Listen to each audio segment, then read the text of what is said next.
บางคนอันไปได้จังหวะใดตาศอกตาเสืองใดตาบอกตาบอดไปจังสันหันแล้วปากบิดปากเบี่ยวหันเอื้อยว่าบางคนกับอันตามเว้นกรรมบางคนกับพาวเลยแบบเจ้านี่อันสิไปเกิดทิศนี้ผลจดลงมาเอื้อยว่าสิไปเกิดทิศนี้แหละอันบันในสุดมันยังเทอนี่หันนะยัง3-4 อันนี่นะหลังนี่บันนี้เจ้าพายากได้ล่างงามบันนี้เขาว่าทาเดือนนาเจ้าพาจะไปเกิดก็เลยจับเอาเสียเอาหลังนั้นไปแบบนี้มันก็เลยบ่เนาะบ่สมบูรณ์เหตุผลมันเป็นอย่างนี้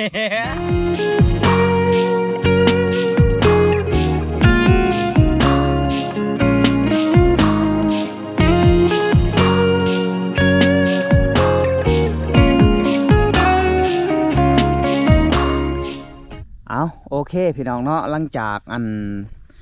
เฮามาจากเพื่อนไอแก้วกับเอ้ยวันมาหาน้องอาเบยพี่น้องว่าสิปลูกผักปลูกหญ้าเนาะปลูกสิขอกสิไข่พี่น้องแล้วก็ปลูกอันผักบัวผักกาดเนาะก็คืออันสิมาแจ้งข่าวด่วนพี่น้องเนาะก็คือบริปลูกต้นแรกนี่เนาะน่าจะเป็นบ่อื่นพี่น้องเอ้ยเพราะว่าทั้งน้องอาเบยเพิ่นสิพาบ่าวสัญญาไปอันบ้านปะลุงเพราะว่าอันพี่น้องของแม่เพิ่นใต้แล้วก็ขึ้นมาคือเก่าพี่น้องเอ้ยเพิ่นว่าใต้สมุงหนึ่งแล้วก็ขึ้นมาคือเก่าแล้วก็เขาเจ้าโทษให้น้องเพิ่นไปเพิ่นว่า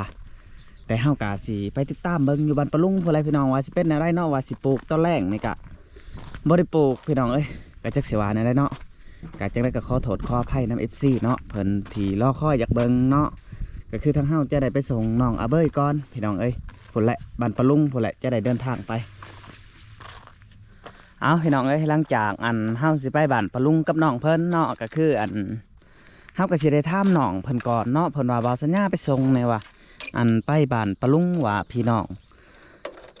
เสีย1 ชั่วโมงแล้วก็ขึ้นมาใหม่เนาะแต่เฮาก็สิได้ถามน้องว่า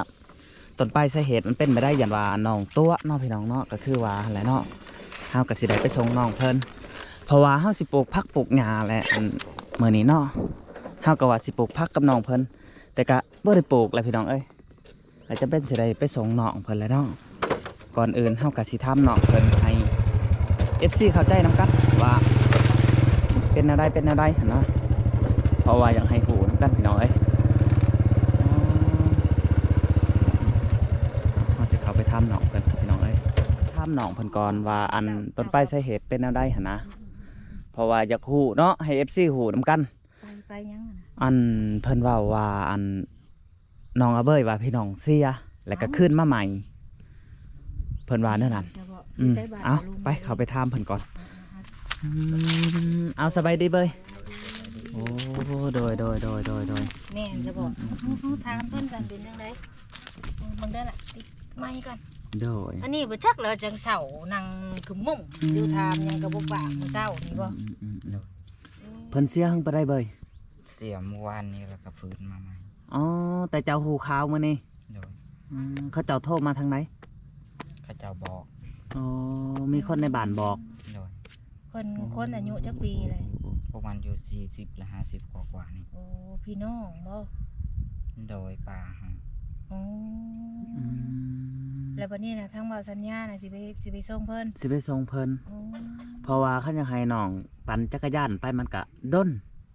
เพื่อสิฮอดบ้านปะลุงแม่นต้องไปกับน้องเพิ่นแล้วก็เอาน้องเพิ่นมาเลยตอนแรกก็จากนี้ไปหาปะลุงก็ใกล้เติบเพราะว่าเฮาสิได้เข้าหน้าท้องบอนอันทั้งหยังๆให้เด้โอ้ทางที่ไปทางบ้านหน้าท้องผู้โดยก็ได้ลัดทั้งนั้นแม่นบ่น้องเบยก็คือรถค่อยไปนี่ค่าหวยย่างๆนี่เนาะบ่ผ่านในครัวเซ่หั่นเนาะแม่นมันจะได้ความเซ่อีกเทื่อนึงว่าเสียแล้วล่ะคืนมาซะบ่โดยสั่งศพเรียบร้อยแล้วบ่เบยแล้วก็คืนมาจนสั่งหีบสั่งอันนั้นมาข้างนี้แม่นปฏิหาริย์เลยเนาะ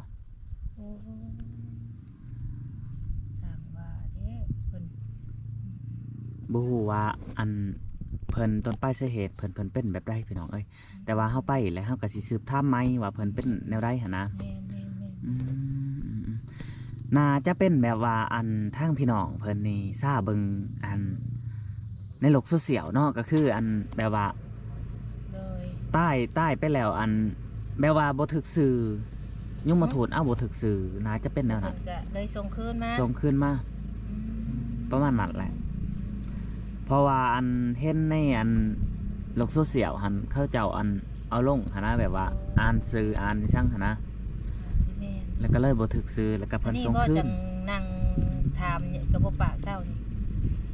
คันนี้ยังก็ถามก็ให้บอกเฮาสิได้ฮู้เนาะบ่สัญญาเนาะบ่แม่นว่าสินั่งเพิ่นถามว่าเจ้าเป็นหยังเจ้าก็โอ้เฮาพี่น้องเฮาเสียเฮาก็เลยคิดนั่นอยากเมื่อหาเพิ่นสิก็ได้เนาะเพิ่นพาเมื่อได้เพิ่นก็พาเมื่อ แม่น เมื่อเลยเมื่ออื่นเลยสิกลับมาหรือว่าตอนแรง กลับตอนแรกนี่เนาะน้องเบยเนาะก็คือบ่ได้นอนไปเบิ่งซื่อๆไปย่ามก็ว่าแม่นหันนะ อืม เพิ่นจะฮู้ว่าแม่นแท้บ่หรือบ่หันนะ อืมอืม เพราะว่ามีอันคนบอกน้องอาเบย อืมอืม บางทีก็อาจเป็นไปได้บางทีหมู่ตัวก็มีได้แม่นบ่ แม่นคนทั้งได้ อืม มาบอกนะเบยเขามาบอกเขาโทรมาบอกหรือ เขา ว่า โทรมาบอกบ่น้องเบยหรือว่าแนวใด เฮาเมื่อบานนะทองเมื่อวานนี้ดี โอ้ อ๋ออืม เมื่อวานมาโทรเมื่อวานนี่ แล้วเขาเจ้าเว้าเนาะ โดย ก็พอดีมื้อนี้ก็เฮาก็สิไปสืบถาม ไปถาม อยู่พุ่นแน่ต้องทาเบิ่งติดตามกันไปหั่นแหละพี่น้องเอ้ย แม่น อื อยู่ มไปได้ไปตัดทรงไหมเพิ่งไปได้อีกอันนี้ฮะ เสาร์ เช้านี่ โดย อ๋อเมื่อวานนี้ยังส่งรออยู่พี่น้องเนาะมามื้อนี้เพราะว่าเป็นทรงแคทอีกแหละ มันนี่รอก็เก่าร อก็เก่าอีกรอข้อเสือมัน เห็นบ่เว้ย รอข้อเสือมันเนาะก็อยากนอนแหละ อยากนอนบ่หรือว่าเป็นอะไรเบย บ่ได้อยังนอน พี่น้องทางใดอันเสียนะ พี่น้องทางแม่ พี่น้องทางแม่ โดย อืม แม่นพี่น้องเอ้ยเพิ่นก็อัน เสียใจนำเนาะทั้ง เสียใจก็อันดีใจอีกเทื่อนึง เสีย ก็ ใจ ว่า กั แม่ บ น เสียใจ แม่น ซ้ำกัน สำคัญเพราะว่าบ่ได้ตายเด้ โอ้ ตายขึ้นมาคือเก่าปฏิหารย์ ไปแล้วฟื้นขึ้นมา โดย เพิ่นป่วยบ่หรือว่าแนวใด โดย อืป่วยบ่เบย โดย โอ้คันป่วยเนี่ยนะ ไปเบิ่งกับตาเด้อว่าสัญญาว่าสิเป็นจังใด โดย ไปเบิ่งว่ามันเป็นแนวใดเนาะ แม่นพี่น้องเอ้ยก็คืออันเฮาก็สิไปเบิ่งกับตาให้เห็นแจ้งๆเนาะ แม่น ว่าเพิ่นเป็นแนวใดก็สิถามเพิ่นเลยว่าอัน ๆโดย ตอนใต้ไปหันไปได้จักว่าอันขึ้นมาได้คือเก่าหั้นนะ สิถามเลยว่าหันเลยติ โดย เพราะว่าบางครั้งก็อันยมมาทูตเอ้าบ่ถึกซื่อก็มีได้ โดย เพราะว่าคนทางบ้านบาวสัญญาหาเขาจือศาสตร์หลายคนจือศาสตร์ ตายแล้วฟื้นขึ้นมาบ่ โดย แต่เพิ่นเอาไปแล้วเอาบ่ถือคนแล้วเพิ่นส่งคืนเนาะ ทรงขึ้น เพราะว่าอันเพิ่นไปแล้วเพิ่นจะอ่านอันนี้เว้าออกบ่แม่นว่าในตัวละครเว้าออกจากใกล้แล้วก็ซ่องมาแล้วก็เอื่อยที่เฮือนจือศาสต เจ้ ร์ เอง โดย ก็คือเอื่อยคอยหันบ่แม่นคนคนบันแกงพามนี่ได้ทางหนองบัวลาวนี่เอื่อยคอยหาคนทางแกงพามลูกเล่าหันมี2คนหันจือหมด อืม จือหมดเลย จือ โดย แต่ว่าเอื่อยคอยหันไปเกิดน้ำแม่เพราะว่าอันเอื่อยคอยหันเป็นอันเซียวกับข้องพอคอยพุ่น อืม แล้วก็เลยใต้ไปแล้วไปเกิดน้ำลูกเซียว ไปเกิดไปสิ แล้วก็ใหญ่มาอะไรประมาณว่าอัน12 ปีเนี่ยนะก็เลยพาแม่หันไปบ้านแกงพาม อืม ว่าแม่ไปเมื่อบ้านแกงพามเมื่อบ้านเฮาว่ะ อืมอืมอืม บัดเมื่อฮอดบ้านแกงพามแล้วก็แม่ว่ามึงสิจืออีหลี่บ่หนังเหือนมึงวะ อืมอืม จื้อแม่ว่าเฮาจื้อว่ะ โอ้ บัดอึดเขาในตอนนั้นเพิ่นก็ขึ้นไปฮู้เฮือนหลังบักใหญ่เลยขึ้นไปเขาก็ว่าอีนางว่าเจ้ามาแต่ใช้ลูกว่ะเว้าขออนุญาตนำบ่แม่นว่าอยากเว้ามึงกูดอกเนาะเว้าตามเอื้อยเพิ่นเว้ามึงเอิ้นไผอีนางว่ะ โอ้ มึงเอิ้นไผอีนางว่ะอ้าวไอ้แม่ว่าคือเว้าไปซะลูกว่าคือไปเว้าเขาว่ะบักอันนั้นบักอันนี้สี่ออกมา เออ อ้าวเขาตื่นมาเลยนะเฮือนหา เออ ตื่นมาเลย เออเพิ่นจือ อืม เนาะ ตื่นมาบานนี้เว้าจังซันจังสี่ มึงนี่อันพานจังซันจังสี่ว่ามึงยังคือเก่าอยู่เนาะว่ากูบ่ให้อยู่ในเฮือนมึงยังอยู่บัดกูตายไปแล้วมึงยังอยู่คือเก่าเว้าไปสิเว้าลูกชาย เออ บานนี้แล้วยังบ่พอเท่านั้นบานนี้ อยู่ในบ้านห้วยม่วงนี่ผู้หนึงอันพะวังนี่ก็เกิดมาอีกลูกของลูกเอื้อยคอย ไปเกิดนำเทพบ้านห้วยม่วง จื้อศาสตร์เองอันนั้น ก็เว้าคือเก่าอีก เว้าคือเก่าเอิ้นแม่ได้เอิ้นเอื้อยคอยหันเอิ้นแม่ อืม เดี๋ยวทั้งปัจจุบันนี่ อืม ลูกหันยังผู้หนึงเดี๋ยวนี้แควหันวองหมดแล้ว100ปลายปี อืม ยังผู้หนึงลูกเอื่อยฮะแบบบ้านห้วยม่วงนี่จะเป็นแต่ลูกหล้านแล้วหมดลูกหล้านเอื่อยคอย ไปเป็นผู้สาวนี่ไปบุญบ้านห้วยม่วงนี่เขาเอิ้นยาจนอันอ้ายพุ่นแหละ อื้อหือ บ้านนี้อันเอื่อยคอยไปเกิดเอื่อยคอยใต้หันบอกหมดทุกอย่างเลยเอื่อยคอยหันแถวนาหลอกนาหลกแถวช่างบอกหมดทุกอย่างเพิ่นว่ามีแม่ผู้เดียวในนาหลกแล้วก็พ่อผู้เดียวพ่อกับแม่ฮะสำได้สำนึงเจ้าบ่ได้เห็นดอกพ่อแม่ครับนั่นฮะเพราะว่าอันนี้ว่าสั้นๆเนาะก็คือตอนใต้ไปเพิ่นว่าตอนใต้ไปหันเอื่อยคอยหันจะอยู่แต่ในอันเฮือนหั่นแหละคนมาเนี่ยจะไล่ถามไพ่กับบ่ปากนำบางทีก็ว่าข้ออนุญาตแบบเฮานั่งอยู่สิเขาเคยกี่เธอเขาถมใส่ซ้ํอีกถามบ่ปาก แต่เห็นอยู่คนใต้หันแต่บ่ฮู้ว่าไผใต้ อื้อ เห็นลงศพฮะเอ้าเอื่อยว่ากูเป็นได้เด้ว่าถามหาไผกับบ่ปากอันนี้ฮะถามลูกหลานกับบ่ปากถ้าถามกลางคืนพะมงว่าพี่หลอกอันนี้ก็เลยว่าบ่แม่นใต้เลยบ่วะบ้านนี้ผู้ที่ยาคู่มาสูตรฮะยาคู่เลยบอกว่าเจ้าใต้เลยเด้อจังสันจังสีจังมาให้อันนั้นสิว่าบ่บ้านนี้เวลาห้ามลงจากเฮือนหันห้ามลงจากเฮือนหันเอื้อยเขาก็ห้ามนํคือกันได้เขาว่าห้ามเด้อห้ามซอยแน่เพราะว่าคนเฮาทุกคนนี่ก็คือหลางนี่ยืมเข้ามาเกิดเมื่อใดเอื้อยว่ายืมเข้ามาเกิดเมื่อใดบ่แม่นหลางเจ้าเฮาเองเฮาเพียงแต่วิญญาณไปจับซื่อๆจับหลางซื่อๆบางคนอันไปได้จังหวะใดตาศอกตาเสืองใดตาบอกตาบอดไปจังสันหันแล้วปากบิดปากเบี่ยวหันเอื้อยว่าบางคนกับอันตามเว้นกรรมบางคนกับพาวเลยแบบเจ้านี่อันสิไปเกิดทิศนี้ผลจดลงมาเอื้อยว่าสิไปเกิดทิศนี้แหละอันบัดนี้สุดมันยังเทอนี่หันนะยัง3-4อันนี่นะหลังนี่บัดนี้เจ้าพาจากได้ล่างงามบัดนี้เขาว่าทาเดือนนาเจ้าพาจะไปเกิดก็เลยจับเอาเสียเอาหลังนั้นไปแบบนี้มันก็เลยบ่เนาะบ่สมบูรณ์ เหตุผลมันเป็นอย่างนี้ บ่เว้าลี่ได้น้องเบิ่ง ก็คือ เอื่อยหันไปกรุงเทพวันซื่นในสันสิถามเพิ่นใหม่อยากถามเอาลงอันโอ้จนตั้งแต่น้อยจนใหญ่ก็ยังจำได้คือเก่าจำได้คือเก่าเด้นี่แถวห้วยม่วงแถวแกงพามนี่เขาเจ้าจะเอิ้นอันหญ้าเบิดใดคนที่ว่าเพิ่นจำชาติได้คนบุญมีเลยนะแม่นจำบ่ได้แล้วคือเฮาบ่ได้ดอกคืออาเบยแห้งคักแล้วเว้าเดี๋ยวนี้ลืมแล้วเห็นบ่วันนี้มีกั้นยิ้มแล้วได้บัดนี้ได้น้องอาเบยเพิ่นมีกั้นยิ้มนี่พี่น้องเอ้ยฟังเด้อสิเว้าคนหน้าบูดหน้าเฒ่าไวแม่นคันยิ้มดุได้นานเฒ่าเจ้าเลือกเอาเด้อ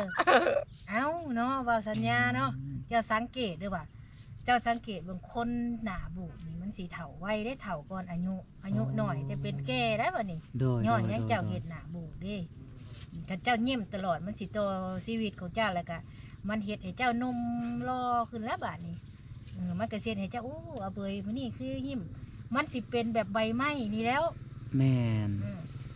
จะสังเกตเบิ่งเด้อเจ้าเยืองแว่นเด้อคันเจ้าเฮ็ดหน้าบูดมันงามบ่วันนี้เจ้ายิ้มบ่ดิเอ้าเจ้าสังเกตคนคันอารมณ์ดีมันสินานเฒ่าเจ้าเขาเบิ่งใน YouTube ก็ได้มันมีมาโลดเด้บางทีก็หลายคนก็เว้าน้องว่าน้องขี้ข้านจังซั่นจังซี่อันนี้คือเบาสัญญาก็อยากตอบคอมเมนต์แน่เนาะก็คือน้อยนึงบ่ตอบไลน์ก็คือทั้งน้องเพิ่นนี่1มาบ่มีคนสั่งสอน2มาและน้องเพิ่นเป็นเด็กน้อยแท้แต่ว่าโตมันจะใหญ่ไว้เด้และบ่มีผู้อันบอกสอนหั่นนะมันก็เลยเป็นไปคนเฮาคันเฮาสั่งสอนไปเรื่อยๆน้องเพิ่นก็จะสิเป็นคนดีอาจจะเป็นคนดีได้หั่นนะแต่ว่าแบบเฮาพาเฮ็ดเวียกเฮ็ดงานเพิ่นก็พาเฮ็ดได้เพิ่นก็เฮ็ดขมุกขมมอีกอย่างน้องก็บ่รู้จักเฮ็ดแน่มันต้องมีคนนำพาแม่นเพิ่นพาเฮ็ดก็เฮ็ดนำเพิ่นจังสิเป็นแม่นคือแม่บอกนั่นแหละยิ้มมันจังสินานเฒ่าหน้าบูดและเฒ่าไว้เลือกเอาเด้ออันนี้ว่ามื้อนี้สิได้ปลูกผักก็บ่ได้ปลูกเนาะน้องเบ้ยเนาะก็เลยว่าเลื่อนไปเป็นมื้ออื่นซะตอนเช้ามื้อหน้าก็ได้มื้อนี้มีเวียกเด้มีเวียกแล้วเวียกทางไปล่ะอีกอย่างก็เวียกอันอยากไปเบิ่งนี่มันจำเป็นเนาะแม่นเวียกจำเป็นก็ว่าแม่นคือเขาว่าออกมาบ่เนาะเรื่องข้อขาดบัตรใต้พี่น้องเอ้ยเฮาต้องไล่ไปเบิ่งไปแย่งกันหั่นแหละเป็นจังไดเนาะว่าเพิ่นสิแม่นคือเขาว่าบ่โดยรู้จักอยู่บ่บ้านพะลุง ฮู้จักอยู่ อืม แต่ว่าใกล้ยอมรับว่าใกล้ บ่ได้ไกลจังนาทองไปเนี่ยประมาณ3 ลัก ซ้ำบ่นี่ไปฮอดบ้านตู้โจยหรือว่ารถบ่ รถบ่ บ้านตัวจ้อย จากพี่ไปบ้านตู้โจยนี่ก็ไกลได้ โอ้บ้านตัวจ้อยเลยฮอดก่อนหนทางมันดี โอ้ว้าว ยากกูหันอีกนะ โอ้ อยากสิ ขึ้น ง่ายบ่ ขึ้นคอยลงคอยขึ้นโน่นลงโน่นลงลุบลงหันล บ้าง นนั้ นี่ นน่ะเบ อี ย ก อยากปั่นรถถีบไปพอดีเผื่อฮอดพุ่นเที่ยงคืน เที่ยงคืนแล้ว อืมไปหัวขอบลงคิดโทรศัพท์ตกลงหน้าแตกอีกหากะเปลี่ยนเมื่อวานนี่ โดย กินแล้วบ่ข้าวง่ายกินกับหยังแล้วว่าแกงไข่ใส่น้ำมันอีก แกงไข่ใส่น้ำมัน